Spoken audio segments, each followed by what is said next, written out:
बिस्मिल्लाहिर्रहमानिर्रहीम। अल्लाहुम्मा सल्ली अला मुहम्मद व आले मुहम्मद। ईमान को ताज़ा और दिलों को गरमा देने वाला ये वाक़या लबनान के बहुत मशहूर शहर बैरूत में पेश आया, जिसने पूरे लबनान के लोगों की तवज्जो अपनी तरफ मबजूल करवा ली और बहुत अरसा तक हर हास व आम की जुबान पर इस वाक़े का जिक्र जारी रहा। हुआ यूं कि लबनान इंटरनेशनल यूनिवर्सिटी बैरूत में लैला अल-मराई नाम की एक खूबसूरत और अमीर लड़की पढ़ती थी। वो रोजाना अकेली यूनिवर्सिटी जाती थी। इसी यूनिवर्सिटी में उसका सख्त कीर वालिद भी एक डिपार्टमेंट का इंचार्ज था। एक दिन छुट्टी के फौरन बाद अचानक बादल गरजने लगे और जोरदार बारिश होने लगी। हर कोई जाए पनाह की तलाश में दौड़ रहा था। सर्दी की शिद्दत बढ़ने लगी। आसमान से गिरने वाले ओले लोगों के सरों पर बरसने लगे। लैला ने भागते हुए कार पार्किंग का रुख किया और जल्दी से अपनी कार स्टार्ट की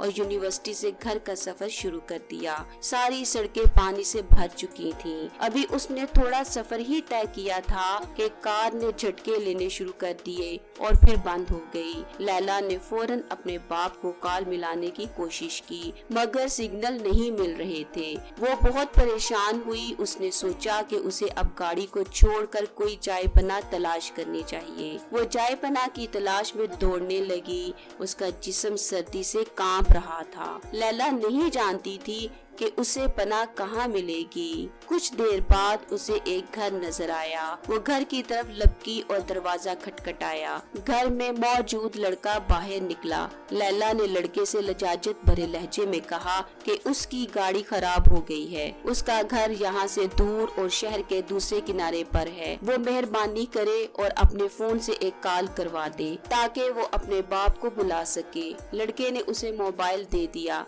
लैला ने कॉल करने की कोशिश की, मगर सिग्नल्स अब भी नहीं आ रहे थे। लड़का उसे अंदर ले आया। उस लड़के ने बारिश रुकने तक लैला को अपने घर में रहने की इजाजत दे दी। दोनों का आपस में तारुफ हुआ तो मालूम हुआ कि लड़का भी उसी यूनिवर्सिटी में पढ़ता है जहां वो खुद ज़ेरे तालीम है और इस शहर में अकेला रहता है। एक कमरा, बरामदा और बाथरूम इसका कुल घर था। नौजवान ने उसे कमरे में आराम करने को कहा। उसके पास हीटर रख दिया और कहा कि कमरा जब गर्म हो जाएगा तो वो हीटर निकाल लेगा। थोड़ी देर लड़की बिस्तर पर बैठी कांपती रही। फिर उसे नींद आ गई और वो वहीं बेड पर गहरी नींद सो गई। कुछ देर बाद नौजवान हीटर लेने कमरे में दाखिल हुआ तो उसे बिस्तर पर सोई हुई ये लड़की जन्नत की हूरों की सरदार लगी। वो हीटर लेते ही फौरन कमरे से बाहर निकल गया, लेकिन शैतान जो कि उसे गुमराह करने के मौके की तलाश में था, उसके जहन में गलत ख्यालात डालते हुए लड़की के सरापा को और भी हसीन बनाकर दिखाने लगा। लड़की पूरी रात सोई रही।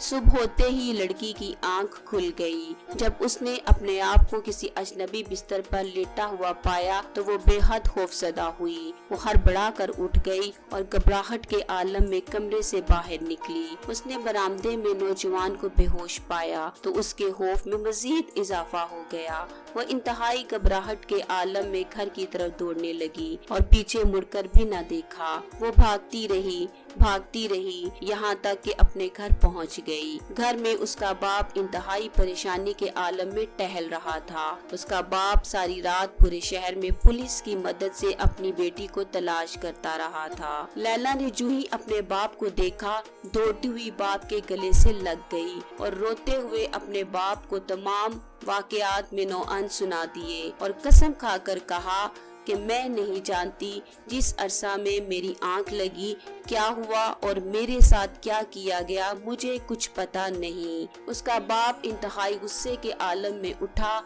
और यूनिवर्सिटी पहुंच गया। उसने आज के दिन गैर हाजिर होने वाले तुलबा के बारे में पूछा तो पता लगा कि एक लड़का शहर से बाहर गया है और एक बीमार है जो अस्पताल में दाखिल है। बाप अस्पताल पहुंच गया और अस्पताल के इंचार्ज से पूछा कि क्या आज सुबह उसके अस्पताल में यूनिवर्सिटी का कोई तालिब इल्म इलाज की गर्ज से लाया गया है। इंचार्ज ने बताया कि आज सुबह यूनिवर्सिटी का एक तालिब इल्म जख्मी हालत में अस्पताल में लाया गया है। लैला के बाप ने कहा कि मुझे फौरन उस लड़के से मिलना है। डॉक्टर उसको लेकर लड़के के कमरे में पहुंचा। लैला के बाप ने देखा कि एक वजी शक्ल का नौजवान बेड पर लेटा हुआ है, जिसके दोनों हाथों की उंगलियां पट्टियों में बंधी हुई हैं। लैला के बाप ने अपना तारफ करवाए बगैर नौजवान से कहा कि तुम्हें अल्लाह की कसम है, मुझे बताओ कि तुम्हें क्या हुआ है। लड़के ने जवाब दिया कि कल रात एक लड़की बारिश से बचती हुई मेरे पास पनाह लेने के लिए आई। मैंने उसे अपने कमरे में पनाह तो दे दी, लेकिन शैतान मुझे इसके बारे में बहकाने लगा। मैं उसके कमरे में हीटर लेने के बहाने दाखिल हुआ। वो सोई हुई लड़की मुझे जन्नत की हूर लगी। मैं फौरन बाहर निकल आया, लेकिन शैतान मुझे मुसलसल उस लड़की के बारे में बहकाता रहा और गलत ख्यालात मेरे जहन में डालता रहा। उस रात शैतान जब भी मुझे बुराई पर उकसाता, मैं अपनी एक उंगली आग में जला देता ताकि जहन्नुम की आग और उसके अजाब को याद करूं और अपने नफ्स को बुराई से बाज रख सकूं। यहाँ तक कि मेरी सारी उंगलियां जल गईं और मैं बेहोश हो गया। मुझे नहीं पता कि मैं अस्पताल कैसे पहुंचा। मैं ये भी नहीं जानता कि वो लड़की अब कहाँ है। ये बातें सुनकर लैला का बाप बहुत हैरान हुआ। वो बुलंद आवाज से चिल्लाने लगा, ऐ लोगों, गवाह रहना, मैंने अपनी बेटी इस पाक सीरत लड़के को सौंप दी। ऐसा नेक फितरत लड़का ही मेरी बेटी का शोहर हो सकता है। ये है अल्लाह से डरने वालों का जिक्र। अगर अल्लाह का खौफ न होता तो उस लड़की की इज्जत महफूज नहीं रह सकती थी। बिलाशुबा नेक और तहजीब याफ्ता औलाद ही काबिल फख्र होती है। अल्लाह करीम हमें और हमारी औलादों को नेक रास्ते पर चलने की तौफीक अता करे। अल्लाहुम्मा सल्ली अला मुहम्मद व आले मुहम्मद।